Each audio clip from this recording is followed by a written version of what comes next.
अस्सलाम वालेकुम।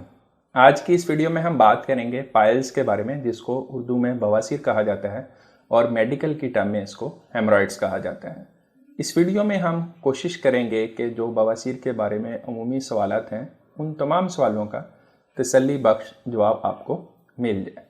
जैसे कि बवासीर क्या होती है, ये क्यों होती है, इसकी अलामात क्या होती हैं और इसको घर पे ट्रीट करने के लिए आप क्या कर सकते हैं। सबसे पहले बात करते हैं कि बवासीर क्या है।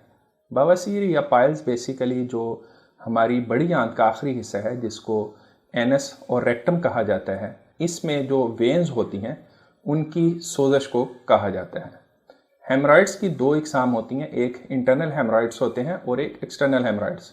इंटरनल हेमरॉइड्स वो होते हैं जो कि अंदरूनी तरफ होते हैं और एक्सटर्नल हेमरॉइड्स वो होते हैं जिनको आप बाहर लम्प्स की शक्ल में, जिसको मोके कहा जाता है, महसूस कर सकते हैं। जो इंटरनल हेमरॉइड्स होते हैं उसकी आगे से 4 डिग्रीज हो सकती हैं। फर्स्ट डिग्री में ये हेमरॉइड्स जो होते हैं वो अंदर ही रहते हैं और बाहर इनको आप महसूस नहीं कर सकते। सेकेंड डिग्री में जो लम्प्स हैं वो बाहर की तरफ आते हैं और फिर खुद ब खुद ही अंदर चले जाते हैं। थर्ड डिग्री में ये जो मोके या लम्प्स होते हैं ये बाहर आते हैं और फिर इनको आपको हाथ की मदद से अंदर की तरफ पुश करना पड़ता है। और फोर्थ डिग्री में लम्प्स बाहर आते हैं और इनको आप अंदर की तरफ पुश नहीं कर पाते। अब बात करते हैं कि जो बवासीर के मरीज़ हैं उनमें क्या क्या अलामत हो सकती हैं। उसमें पहली अलामत तो ये है कि जब आप पखाना कर रहे होते हैं तो उस वक्त आपको दर्द का एहसास हो सकता है। अक्सर मरीज़ ये कंप्लेंट करते हैं कि उनको बड़ी आंत के आखिरी हिस्से में खारिश महसूस होती है। इसके अलावा कुछ मरीज़ों में पखाना करते हुए सुर्ख रंग का खून भी आता है। इसी तरह ही कुछ लोगों को मोके या लम्प्स भी फील होते हैं।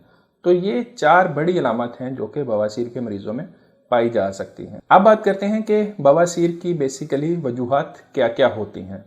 इसमें सबसे पहले तो आती है स्ट्रेनिंग। जिन लोगों को बहुत ज़्यादा मोशन लगे रहते हैं या बहुत ज़्यादा कब्ज़ का सामना रहता है, उनको अक्सर जब वॉशरूम में जाते हैं तो पखाना करते हुए थोड़ा ज़ोर लगाना पड़ता है। तो इस वजह से उनकी बड़ी आंत पर प्रेशर पड़ता है और इस वजह से फिर उस एरिया की जो वेन्स होती हैं उनकी स्वेलिंग हो जाती है। इसी तरह ही ओबेसिटी भी एक बड़ी वजह है। मोटापे की वजह से भी आपकी जो एनल और रेक्टल रीजन होता है यहाँ पे प्रेशर पड़ता है। इस वजह से भी लोगों को बवासीर का प्रॉब्लम होता है। और तीसरी वजह ये हो सकती है कि वो लोग जो बहुत ज़्यादा लंबा अरसा बैठे रहते हैं, जिनका काम इस नौइयत का है कि उनके 10-12 घंटे जो हैं वो चेयर पर गुजर जाते हैं, तो इन लोगों में भी बवासीर होने के चांसेस होते हैं। ख़वातीन में ये मसला अमूमन प्रेगनेंसी में बढ़ता है। हमल के दौरान जो उनकी एनल और रेक्टल रीजन पे बहुत ज़्यादा प्रेशर होता है तो इस वजह से उन्हें बवासीर होने का खदशा होता है। इसी तरह ही जब ज़्यादा उम्र हो जाती है तो फिर एनल और रेक्टल रीजन के जो पट्टे होते हैं वो कमज़ोर हो जाते हैं, उस वजह से भी बवासीर हो सकती है। अब बात करते हैं कि अगर किसी को बवासीर हो जाए तो उसको क्या करना चाहिए। इसमें सबसे पहले तो अपनी डाइट को आपने बेहतर करना है। कब्ज़ एक बहुत बड़ी वजह है जिसकी वजह से लोगों को बवासीर होती है। 70 to 80% जो लोग मैंने देखे हैं उनको कब्ज़ का ही प्रॉब्लम चल रहा होता है, जिसकी वजह से उन्हें बवासीर का भी मसला हो जाता है। ऐसे मरीजों को अपनी खुराक को ख़ास तवज्जो देनी चाहिए, यानी अपनी खुराक के अंदर फलों और सब्जियों का इस्तेमाल ज़्यादा करें, दालों, गोश्त और चावल से परहेज़ करें। अगर आपको कभी ये खाना भी पड़ता है तो इसके साथ फ्रेश सैलड ज़रूर खाएँ।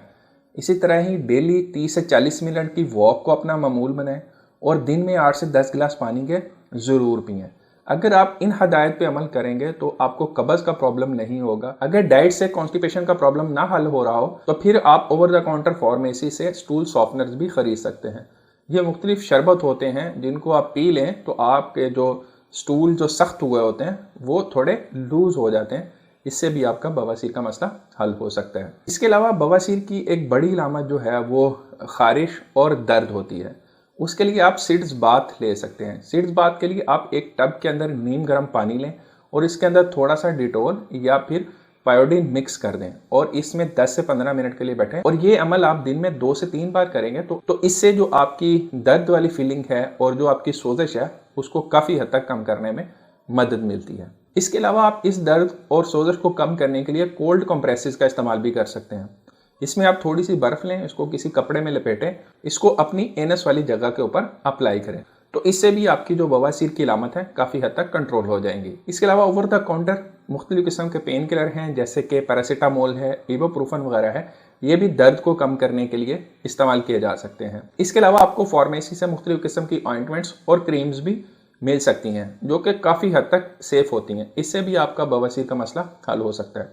इसके अलावा आप एलोवेरा जेल का इस्तेमाल भी कर सकते हैं, इससे भी सोजश और दर्द को कम करने में काफ़ी मदद मिलती है।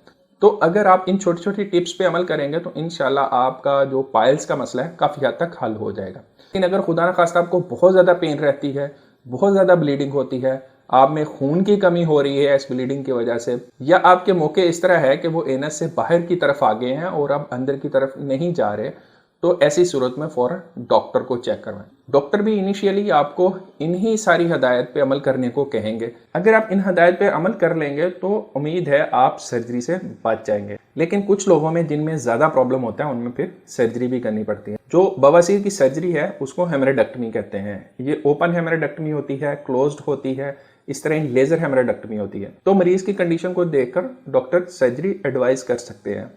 लेकिन ये बात याद रहे कि सर्जरी होने के बाद से दोबारा भी बवासीर आपको हो सकती है। तो इसलिए बहुत ज़रूरी है कि सर्जरी से पहले आप मुकम्मल ईमानदारी के साथ अपनी डाइट पर तवज्जो दें, एक्सरसाइज करें, पानी का सही इस्तेमाल करें ताकि आप सर्जरी से बच सकें। क्योंकि अगर आपकी सर्जरी हो भी जाती है तो उसके बाद भी आपको इन सारी हदायत पर फिर भी अमल करना पड़ेगा ताकि आपको पाइल्स का मसला दोबारा ना हो। उम्मीद है आपके पाइल्स के मतलब जितने भी क्वेश्चन थे उनके आपको सेटिस्फैक्टरी आंसर्स मिल गए होंगे। फिर भी अगर आपका कोई क्वेश्चन है तो कमेंट सेक्शन में आप मुझसे पूछ सकते हैं। इसी तरह की मज़ीद इन्फॉर्मेटिव वीडियोस को देखने के लिए चैनल को सब्सक्राइब करें। इंशाल्लाह अगली किसी और वीडियो में फिर मिलते हैं। अल्लाह हाफिज़।